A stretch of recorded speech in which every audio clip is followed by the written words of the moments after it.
This time we're running 35 miles offshore in our home waters looking for dinner. After a broken boat and low visibility, we were able to put some fish in the box along with a bonus lobster. Let's get it.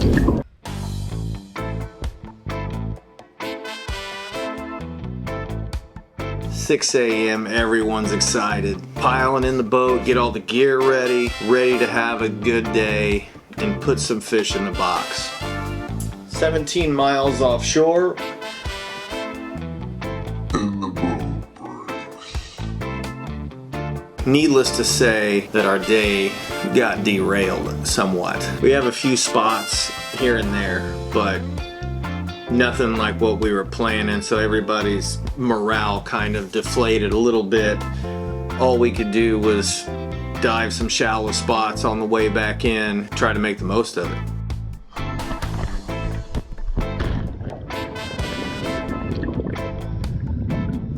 Heading down on a 70-foot ledge. That's about where we broke down. Luckily we had some spots in and around the area as we idled back in.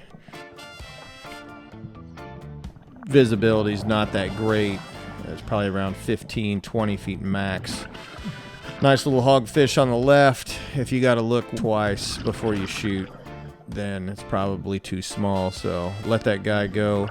Looking under the ledge, I'm seeing it's just stacked up with mangrove snappers. I'm not sure how deep that ledge is, so I go ahead and put on my line. Put one in there on a small mang. Pull him out. String him up. It's crazy. Check out all these nice mangrove snappers darting in and out of the ledge. It's always good to see that. Continuing down the ledge.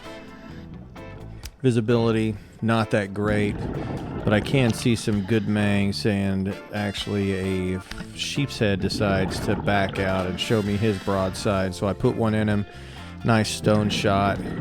Gonna string him up. Sheep's head are really good eating. They eat mostly crustaceans and barnacles and whatnot off of the live rock and bridges, so that gives them really nice white meat. Not seeing a whole lot here, so I decide to drop down, get a better look underneath these ledges. Just kind of scanning the area, checking way back up into this ledge, and I see what looks to be a decent sized red grouper or a big mang, and trying to get that angle on him, and here comes a little fire truck red grouper to the rescue, blocking the opening. It's kind of funny, he just comes down there and just sits, cock blocking me, protecting his buddy. Way to go, dude. On to the next.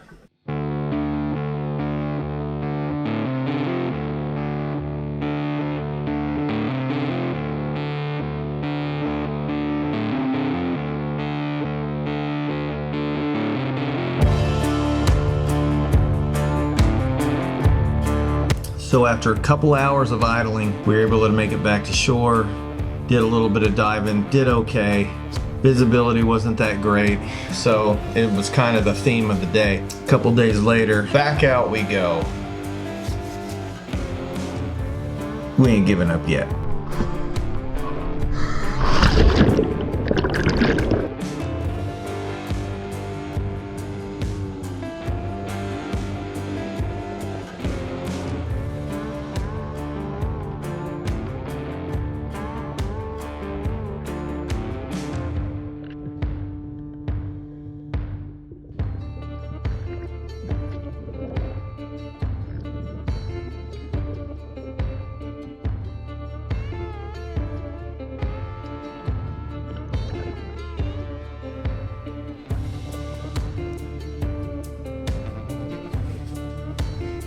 Just rolled in 37 miles out in about 110 feet of water, and guess who decides to come greet us?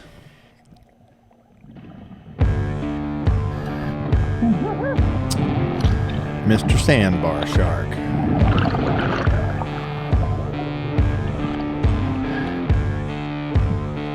Those things are some of the most curious fish in the ocean. Usually the splashing of us rolling in draws them up. They just kind of swim around a few times, being curious. Scott will poke him once. He'll swim around one more time. I'll give him a little poke, and then we don't see him again for the rest of the dive. It's usually how it works. So we're just kind of scanning the area. Visibility's not that great. There is, as usual, several big mangroves tucked in under the ledges. Nice lionfish. And then I look down and spot a lobster with his head sticking out.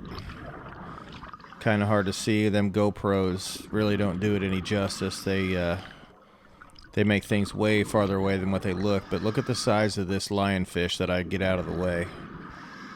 Normally I would get that guy, but I'm more interested in the lobster right now.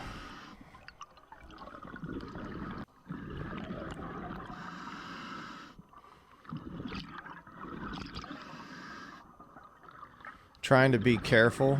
I don't want him to rock himself up to where I can't reach him, so I don't really have a tickle stick or anything like that, and it's a pretty small, tight ledge, so just going in with my hands.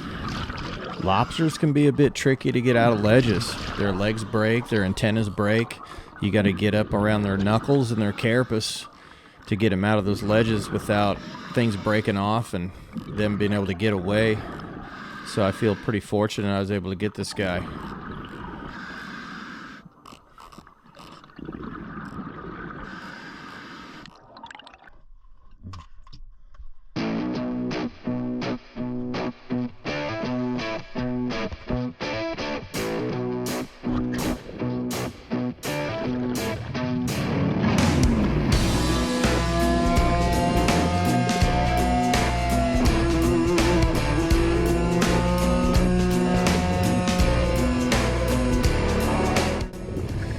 This particular dive was one of missed opportunities. For whatever reason, I had a pretty hard time getting it together on these shots. First drop, nice hogfish, just swims right up, and I just rush the shot, shoot right under him, and that's that. It's one of those deals where, you know, you drop down and you just rush the shot, you get excited, and I gotta learn to wait a little bit longer, be a little bit more patient, and wait for that better shot.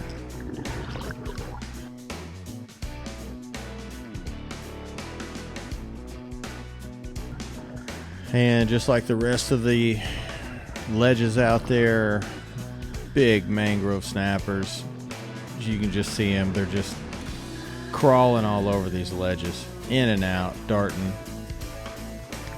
Take another shot at one and just can't pull it together.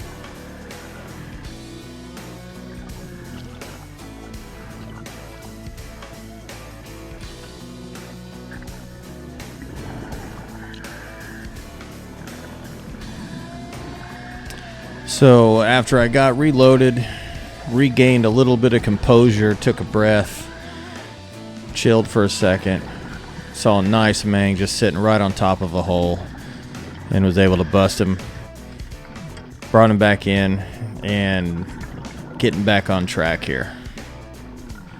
What people don't realize with these GoPros are they make objects look a lot smaller and way farther away than they are.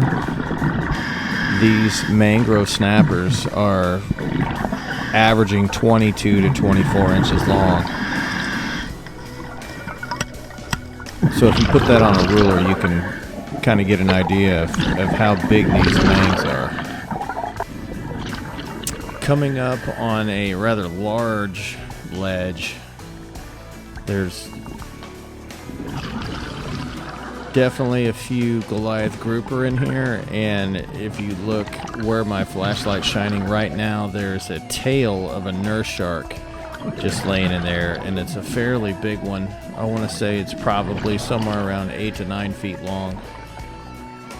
So we'll leave them alone, and we'll come over here and stone another mangrove snapper.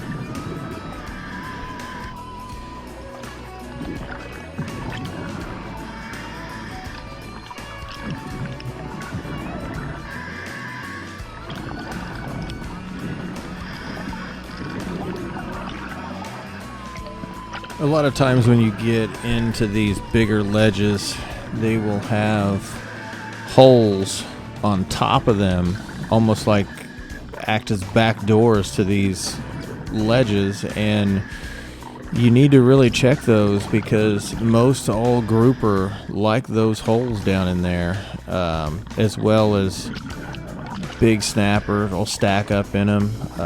This particular hole here, I'm pretty dang sure there is a large cabera living in it, but I wasn't able to get a shot off on him, so I'm just kind of rooting around. Every time I shine my flashlight in there, it kind of spooks him away. So no real good shot on the big one, but I was able to get a couple of small guys out of there.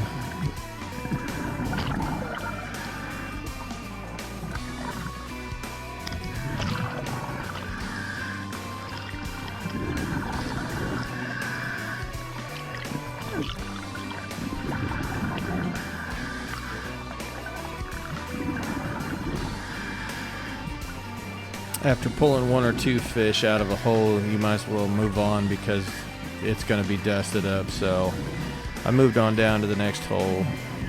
It was quite a bit smaller, but it was stacked with mangs. So I had to poke around there and see what I could bring out.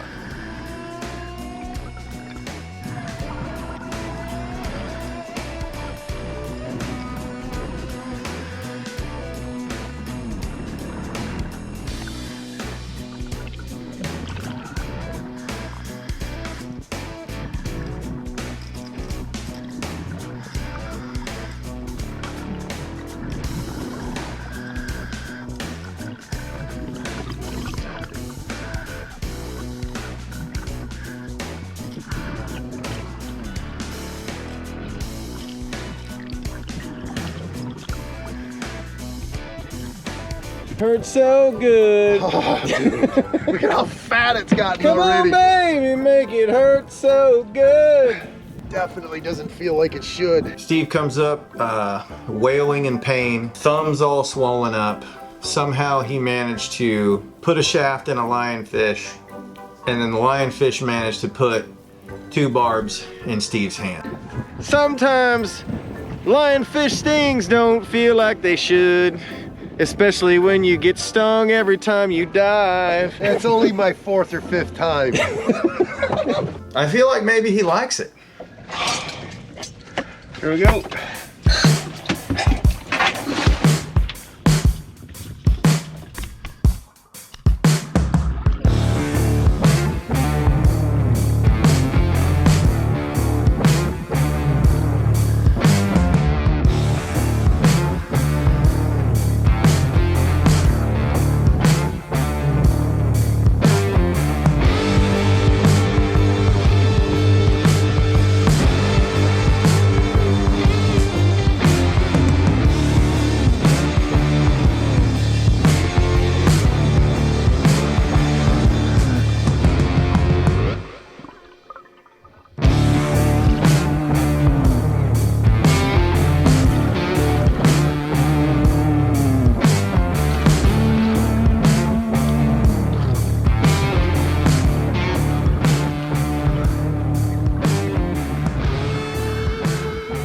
This is where things get a little bit interesting and why you always have to keep your head on a swivel, not for just other predators or sharks or anything like that, but the fact that while you're stringing fish up, it sometimes will attract other nice fish. So in this instance, I had a 22-inch hogfish making his way within shooting distance while I'm stringing up.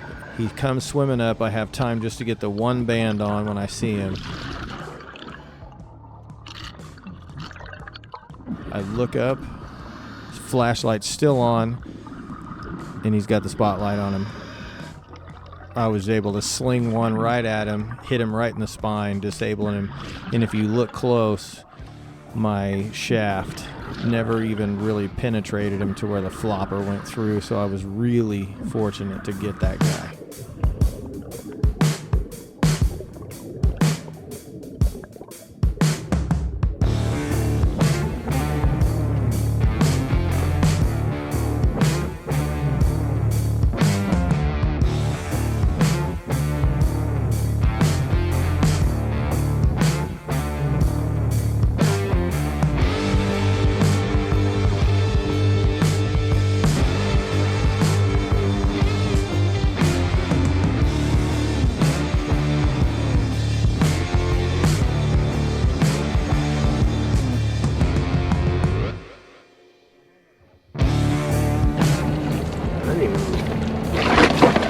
Lively. Got me a nice little lobster first start out from the first dive. Didn't could have shot some mangs right off the bat, but took the lobster instead, and second dive got me a nice hog.